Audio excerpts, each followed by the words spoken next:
Xocalı 33 ildən sonra doğma sakinlərini qarşılamağa davam edir. Xocalının da vətən həsrəti, yurd ağrısı sona yetib. Qarşıda bu cür sevincli günlərimiz çox olacaq. Bugün isə bu sevinci yaşayan 29 ailə, 107 sakindir. Tam 3-10 illikdən artıq bir müddətdə məcburi köçkün həyata sürdülər. Bugün isə doğma yurda qovuşmağın sevincini yaşayırlar.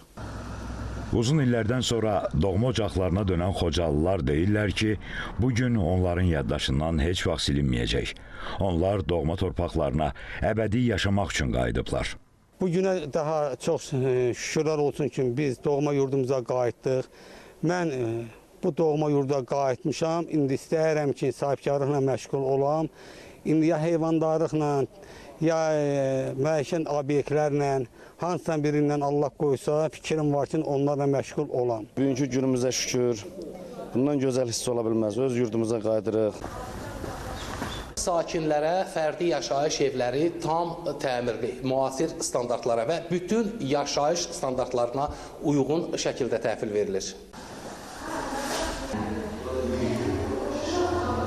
Bugün öz doğma yurdumuza qayıtmışıq. Çox şadıq. Dövlətimiz var olsun. Allah şəhidlərimizə rəhmət eləsin. Qazilərimizə, ordumuza can sağlığı, xalqımız var olsun. Xocalda bərpa və yenidən qurma işləri sürətlə aparılır. Rayon ev-ev, məhəllə-məhəllə böyüyür. Əzəli yurdlarına qayıdan ailələr artıq müasir evlərlə təmin olunurlar. Onlar öz qayıdışları ilə yurda yeni nəfəs gətirirlər. Elnur Tofiq, Rəşidə Zülfüqarova, Elmin İsfəndiyarov, Elnur Orucov, ASTV Xəbər.